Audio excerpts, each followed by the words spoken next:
Hello, my name is Bree and welcome to Document a Journey. Today we are going to be talking about sketchbooks. I have done this challenge, or have done a challenge with Cat Riles for a couple years now, and I would say the very first year, 2023, we did a great job. We checked in on YouTube, we filled some sketchbooks, and I felt really good about it. We continued the challenge in 2024, but I didn't do so good in it.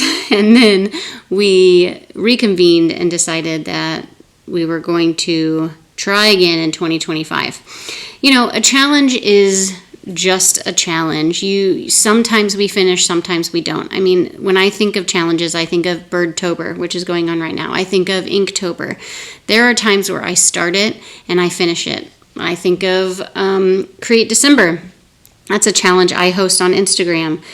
Again, there are times where I start it and I don't finish it, or, I do. This year, I was lucky enough to only have to do half the prompts. If I was doing every prompt this year, I don't know if I would have finished it.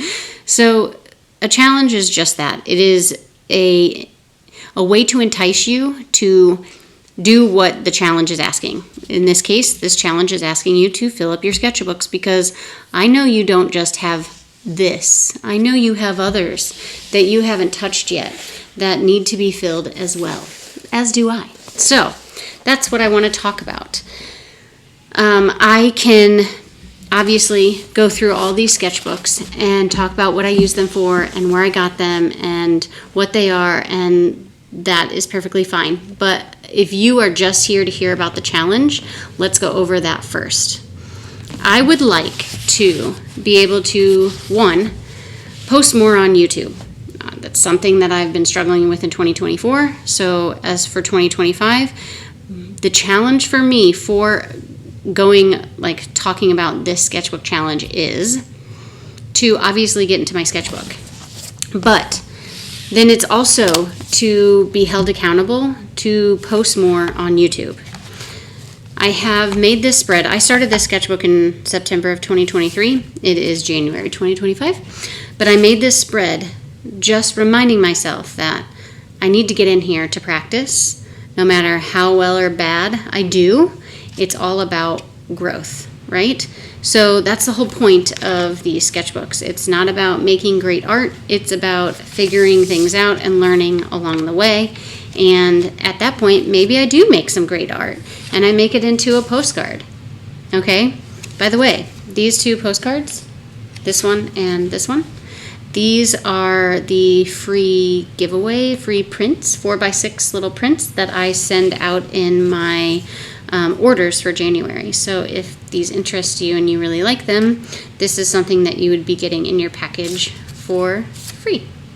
Anyway, like I said, if I like how they turn out, then I create them into things like the postcard that you just saw, or this one, into a sticker. So that is what's happening here. I am going to try and get in my sketchbook more. This is a Royal Talons. I would say that if you are a watercolor person at all, it's horrible paper. It bleeds through. Like if you look at this very first one that I did, I took time on this, let it dry, come back in with layers, and it bled through from the last page. So you can see like these little, I don't know if you can see it, but there's little dots here, and they show up as pink dots on this other side of the page. I wouldn't say it's amazing, but it's good enough for practice, and it's lovely with my ballpoint pen. So that's that. This is something that I will just be in all the time. It's always on my desk. I would like to finish it. I think I'm halfway. That's it. It's going to be a chunky one when I'm done. I have this little guy, which is the exact same thing. It's just a pocket size. Royal Talons, different color. This is something that I keep in my book bag. I keep it with this little kit right here. And this is something my husband gave me when, when I first started doing art, carrying a sketchbook. And in here I have a little art tool kit little mini palette. It has Da Vinci paints in it.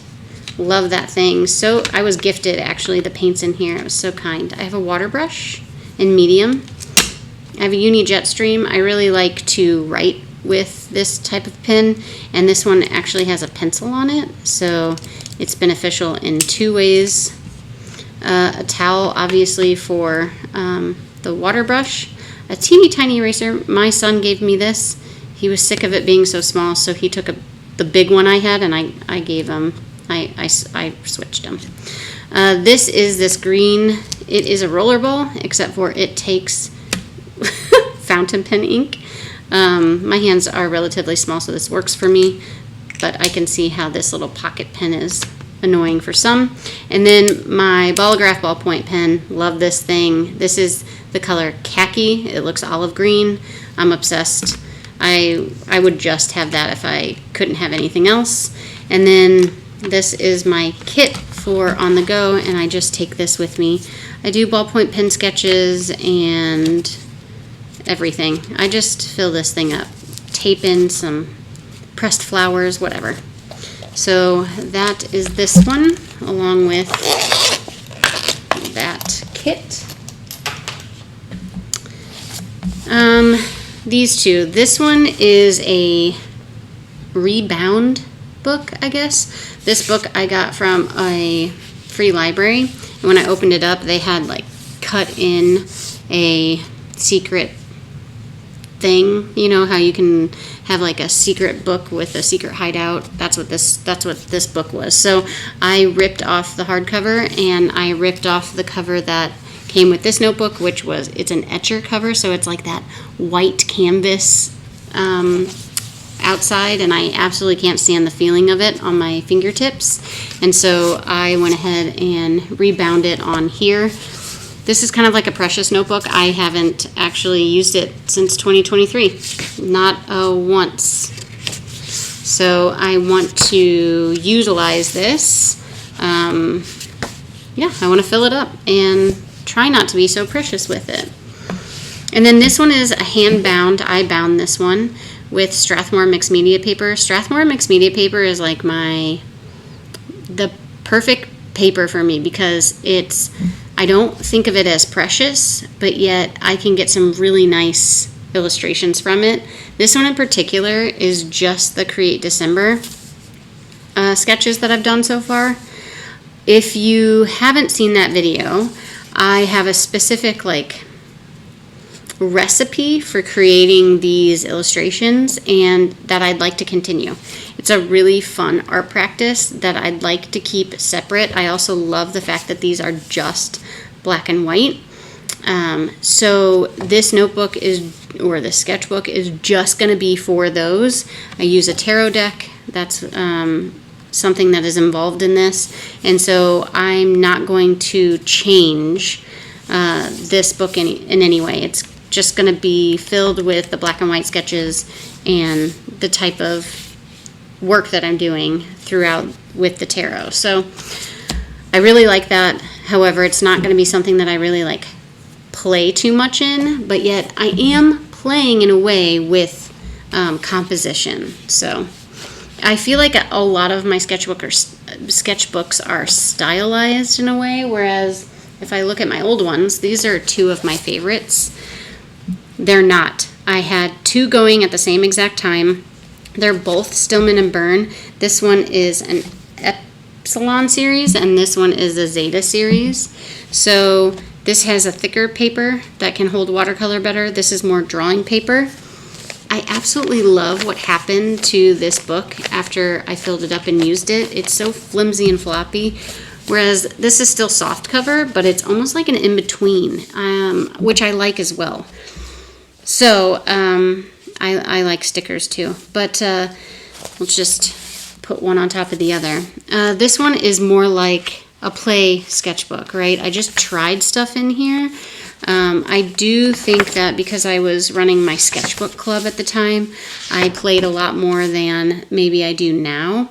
I also think that the space, the size of this is really nice because I can put multiple things on a page. I can spread things out. There can be some white space and it's not a big deal. I like the fact that I did some pencil, some watercolor. That's really cool. But there's a lot of play in here. But if you're looking for a watercolor book, this doesn't do well with watercolor. It just like soaks up the watercolor instead of being able to like get some vibrant color going on. So this is just strictly for play. This one, however, when I flip through this one, I see a lot of finished pieces in here. The colors are vibrant on here. This is a very similar or comparable, just seeing if I was in frame, comparable paper to the Strathmore Mixed Media, so I don't feel too precious with it, but yet I can get some really good illustrations with it. I think that both have a benefit to it. You can only get the Strathmore Mixed Media in a spiral. It's a kid's kind of, or a student grade paper, so it's just in a spiral notebook. I actually buy the spiral in a pretty big size so that way I can fold it and then bind it. Whereas this Stillman Burn, you can buy already and it's just ready to go. This is very vibrant because it is gouache. So, like I said, enjoy this book. Would buy it again. They're expensive though. But I love how they are bound. Very similar to how I bind mine, which is just you initially just start off, right? Like when I open my book, I can just begin. But they do have, if you noticed in one of the spreads here, they do use glue. And so this can impede, especially if you're a watercolor artist, this can impede in your sketch. Whereas I don't use glue in my binding. That means that it does kind of move a little bit, but I'd much rather have, being able to do an open spread. Now I'm not in this one, but I'd much rather be able to do a full spread in every single page. This is where they would put the glue in these bigger sections, so they'd glue this together. I don't mind that. Maybe some people do, but I see a lot of my finished stuff in here, which is really nice. Wonder if I can find that sticker. It might be in the other one. Here it is. So I make some of my stuff into vinyl stickers or into postcards. But I really like how I have created these two, in particular, these two sketchbooks. I don't like that page. So anyway, these are great options if you enjoy Stillman Burn. And they're two of my favorite all-time sketchbooks, but not necessarily because of the sketch, or not necessarily because of the books. It's mainly because of the sketches in it. So anyway, if you are wanting to join the challenge, I highly recommend getting all your sketchbooks and putting them out in front of you, and then finding all your non-used sketchbooks and pulling those out too. So I have 4 in use at the moment, and I have 4 that are not in use, and I'm really excited to try these out. These 2 in particular are new. This is a moleskin. I've never tried these before. This is a moleskin watercolor. Kat gifted me both of these, and I am eager to try this. This is a Bahong 100% cotton sketchbook. Really excited for those 2. And then these 2 I've tried, and I love them. This is the Stillman Burn Zeta. And so this is like my, perfect play sketchbook, except for it has coils. And then this is a Dingbats journal. I don't know if you know this, but they do make them in blank pages. And this paper is thinner than the Zeta series, and it has this coating on it, kind of like Tomoe River paper does, or any kind of paper that takes fountain pen really well. and it like really makes this fun play with watercolor. Watercolor does its thing on this paper, so I'm really excited. Sorry for the cat floof. I'm really excited to get into these this year, maybe, if not close, because I would like to fill these up, or at least get started on them. So, question for you: do you have sketchbooks that you want to fill? If you do, get them out and get them in front of your face, so that way you see them, and that way you will try this challenge with us of just filling your notebooks. And then remind yourself that nothing is perfect. You do not have to do a great job. You can turn the page if it's a horrible piece. And come back here and check in with me to see how you're doing. I want to have like a monthly check-in to see where I'm at each month on filling these notebooks up, so that way it keeps me accountable, that way it keeps you accountable, and maybe I can get Kat to post some videos about this too, because I know she wants to do the same thing. Anyway, I hope you had a great time, and I'll see you in February for a follow-up on where these sketchbooks are at and what I have done in them. Okay? Okay. Until next time, I'll see ya.